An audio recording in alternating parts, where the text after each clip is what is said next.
నమస్తే దోస్తుళ్లారా, కథలగుడికి స్వాగతం. నేను మీ చిట్టి చిలకమ్మని.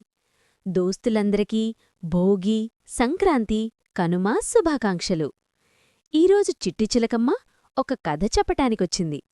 అనగనగా ఒక అడవిలో చెట్ల మధ్యనుంచి సూర్యకిరణాలు పడుతూ ఉండగా ఒకరోజు ఉదయం చిన్న నది ఎంతో ప్రశాంతంగా ప్రవహిస్తూ ఉంది. అదే సమయంలో ఒక చిన్న చీమ చాలా దూరం నడిచి అలసిపోయి దాహం తీర్చుకోవడానికి నది ఒడ్డుకు వచ్చింది.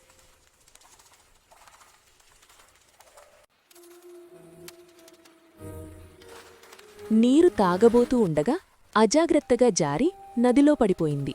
నీటి ప్రవాహం బలంగా ఉండటంతో ఆ చిన్న చీమ కొట్టుకుపోతూ ప్రాణభయంతో తేలుతూ ఉంది.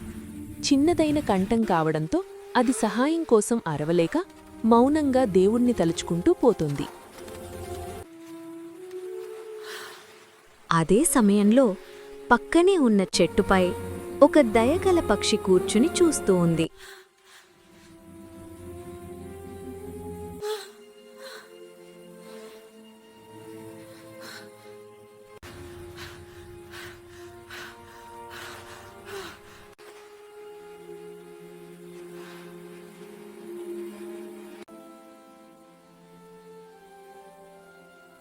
ఈ దృశ్యాన్ని చూసిన పక్షి చీమ పరిస్థితిని అర్థం చేసుకుంది. ఎంత చిన్నదైనా ప్రాణమే కదా అని భావించింది. వెంటనే పక్షి ఒక పచ్చని ఆకులను జాగ్రత్తగా నీటిలో వదిలింది. నీటిమీద తేలుతున్న ఆ ఆకును చూసి చీమ తన చివరి శక్తిని కూడగట్టి దానిపై ఎక్కి తన ప్రాణాన్ని కాపాడుకుంది. ఆకు నెమ్మదిగా నదికట్టకు చేరింది. చీమ సురక్షితంగా బయటకు వచ్చి పక్షిని చూసి హృదయపూర్వకంగా కృతజ్ఞత తెలిపింది. ఆ రోజు ఇద్దరి మధ్య ఒక నిశ్శబ్ద స్నేహం మొదలైంది.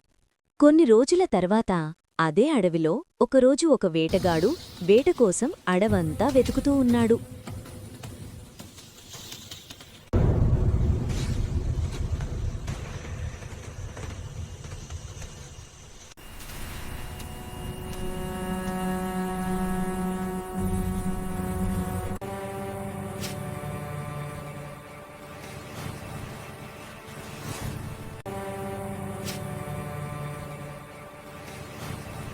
అలా వెతుకుతూ ఉండగా ఒక చెట్టుపై కూర్చున్న పక్షిని చూసి దానిని వేటాడాలని నిర్ణయించుకుండు. వేటగాడు విల్లుని ఎక్కుపెడుతూ లక్ష్యం పెట్టిండు.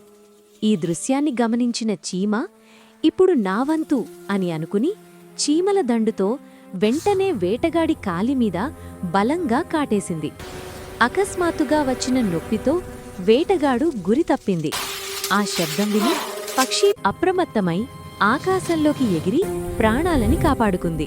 చీమ తనకు చేసిన చిన్న సహాయాన్ని గుర్తుపెట్టుకుని పక్షికి తన వంతు సహాయం చేసింది. కథలో నీతేంటంటే మంచి మనసుతో చేసిన సహాయం ఎప్పుడూ తిరిగి వస్తుంది. ఉంటాను దోస్తుల్లారా, మరో కథతో మళ్ళీ కలుద్దాం.